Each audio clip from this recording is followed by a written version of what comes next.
guys, it's Texan talking to you here, and today I want to talk about my iPad Pro.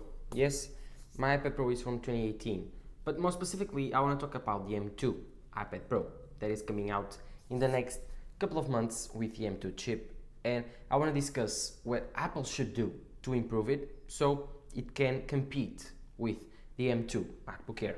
Yes, the upcoming baseline MacBook from Apple that is probably coming this WWDC. So yes, this is a very wanted topic, just because if you can think about it, the iPad Pro from 2018 was one of the best, not the best iPads I've ever seen. Yes, this one right here. But the M2 iPad Pro needs to do so much more that incentivizes people from upgrading from this one to another one. For example, if you think about it, the 2020 iPad was like a very disappointing one. It was the same, just had two cameras. And we were thinking, oh my god, this is just disappointing. No improvements, let's say that. A little bit more RAM, one more camera, that's it. And also it had the A12Z, but that was kind of sucky chip. So if you think about it, there were not much improvements in that iPad. Then Apple Silicon transition happened, and in 2021, Apple released the M1 iPad Pro. Yes, this iPad Pro was a bigger jump than last year's iPad Pro, the 2021, because it had the M1 chip and it added the mini LED display to the 12.9-inch model. But a lot of people are still saying, why would I upgrade for my 2018 iPad Pro? Because there's no reason to. This is still very powerful. The iPad OS is so limited that I will not take any advantage of an M1 chip and a mini LED display. And so everyone was kind of complaining about iPad OS, and they just kept their 2018's iPad Pros, and I do still recommend this iPad for now.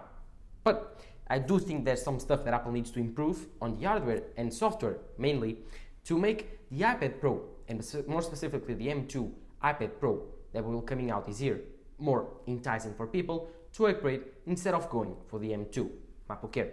And so in this video, I will tell you all about it. So if you are excited for that, do not forget to leave a like and subscribe to my channel. I would really appreciate your support if you can give it to me. So no further ado, roll the intro. The iPad Pro from 2018 was a beast. Like, this had everything: the new redesign, the most powerful chip ever, coupled together with some I/O tweaks and mainly some iPad OS tweaks. This iPad was just insane. Everyone was buying one, and everyone wanted one just because they were excited for the future of the iPad Pro lineup.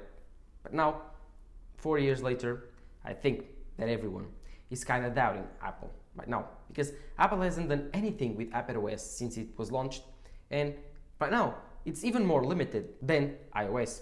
So yes, I do think that Apple needs to do a lot of work on iPad OS, and I will talk about more in the later part of this video. So if you want to see the iPad OS part of this video, go to the end, or at least watch until the end.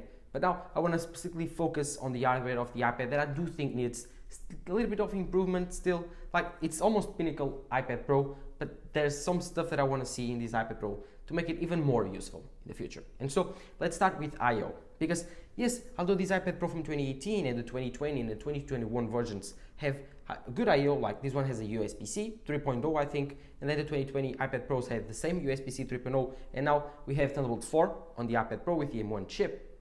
But I would like to see at least two Thunderbolt 4 options on the iPad Pro. Make it one right here and one right here, I don't care. Even now you can get two USB-Cs, but you have to buy a Magic Keyboard separately. So yes, I would like more I/O on my iPad Pro, just because sometimes I want to be charging and I'll have like an external USB drive connected. So yes, let me have even more I/O on my iPad Pro just built in.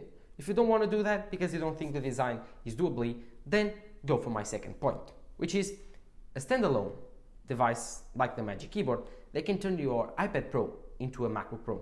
For example, now you have the Studio Surface laptop, which is kind of a laptop that you can turn into an iPad, or a tablet at least. Or you have the Microsoft Pro. Those are very weird names. I don't know the Microsoft laptop scheme all that well, or lineup, but I do know there's a model where you can take off your screen, but you have a laptop part down below. I would like Apple to make a real, not Magic Keyboard, like a real device where you just plug your iPad and you get macOS. That would be pretty cool. This hardware will be expensive, like $500 expensive, even more expensive than the Magic Keyboard. But I don't think that Apple tried it out with the Magic Keyboard, and they could have done better, like give it more functionality, give it more stuff. Right now the Magic Keyboard is just a glorified like keyboard, smart keyboard folio. So I don't think Apple put enough work on the Magic Keyboard, although it turned the iPadOS experience into so much more. I do think Apple could do more. And so releasing these magical stuff where you just place your iPad, this keyboard and trackpad, these physical ones, and just turn your iPad Pro into a 13-inch MacBook with running macOS, that would be pretty cool. And that would be quite an accessory for your iPad Pro. But another one that Apple needs to be careful with, it's the Magic Keyboard and that, let's call it Magic Keyboard Pro. Because if you price it up too high, then it won't be worth it compared to a MacBook. But if you price it too low, then it just cannibalizes the Magic Keyboard sales. So you have to be very careful. Let's call it the Magic Keyboard second generation. Let's see if Apple can improve on the Magic Keyboard and give it even more capabilities. So the Magic Keyboard 2, let's call it that, or Magic Keyboard Pro, will be even better and will be capable of running macOS on your iPad Pro. Because yes, I do think that the iPad Pro needs more hardware capabilities, not just like having the M1 chip or the M2 chip or having multiple ports, but needs like, for example, MagSafe support. That would be cool. They need more smart connector like features. They would need more I/O, just because I want to connect more HDMI ports, more USB drive ports, more USB-C like stuff. I want to connect all that stuff, and it needs all of that. But I do think that the hardware of the iPad Pro is pretty much complete. It has a pretty good 13-inch mini LED display. It has a pretty good Face ID system. It works very well, even better than the iPhone. It has pretty good thinness and lightness and capabilities in terms of processing power with the M2 chip. So I do think that Apple has almost hit the pinnacle, only leaving these two stuff, USB-C ports, more I/O, like I was telling you, and of course, an improved Magic Keyboard, so you can turn this iPad into a MacBook if you really want to. But let's go now into the most important part about solving this issue from the iPad Pro, which is the software. Yes, the software on the iPad Pro is so limiting that it's almost embarrassing to use. The iPadOS team is doing such a poor job when working on iPadOS that I'm almost embarrassed to talk about it. iPadOS here, it's worse than my iOS experience. Like now, the only difference differentiating the iPad Pro and the iPhone in terms of software is multitasking, which doesn't make that much sense. And now we have picture-in-picture on iPhone, so that's really the only thing you can have open, like 3 apps at the same time on the iPad Pro, which is 2 on your screen and 1 floating. But imagine if Apple did something unexpected. They revamped iPadOS in a way that you can have, for example, floating windows and using your normal operating system, your home system, or at least have like a floating window system where you just can pop an iPhone app like Experience on your top and then continue to use your browser.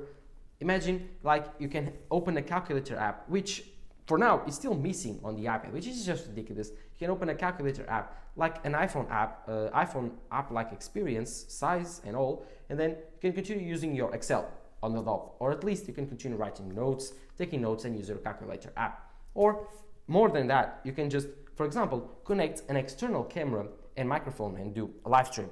That's still not possible to do that, and use external cameras and microphones as a camera or a microphone for your iPad Pro.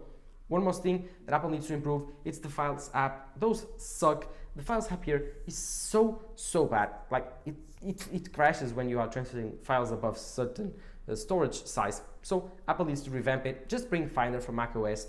And finally, they need Pro App support. Pro App support is so needed here. We need Final Cut Pro, we need Logic Pro, we need a lot more app support from Apple. We need all of those Pro apps to work here on the iPad Pro, because that would be insanely cool. And that would finally kill the debate from which one is better, iPad Pro with the M2 chip or the M2 MacBook Air. I mean, the M2 MacBook Air has everything. It has a mini LED display that the iPad Pro has. It has, I don't know, let's say, it has the M2 chip. It has the keyboard, the mouse, the same I/O. It has everything that you want to. It has MagSafe support. It has everything. And if you think about it, the M2 iPad Pro will need to be a lot better in terms of software, a lot better in terms of hardware if they want to beat the value proposition of the M2 MacBook Air. So if Apple wants to improve their debate of the M2 MacBook Air and the M2 iPad Pro, they really need to step it up in terms of hardware, but mainly in terms of software. And if they don't, then this is still the same answer. The iPad Pro won't be enough to compete with the M2 MacBook Air. And at the end of the day, people will choose the laptop because it has everything that you would hope so, and the iPad Pro just doesn't. I still love my 2018 iPad Pro, I still use it every single day, but I am telling you, I don't have any incentive to upgrade from it. And if Apple doesn't improve at least the software, then I won't have another incentive this year to upgrade. So Apple, you need to improve your software, you need to step up your game on your hardware. Although this is still the best tablet in the business, it's still just a tablet, it's not a MacBook or even a laptop replacement. But let me know in the comments down below which is your opinion.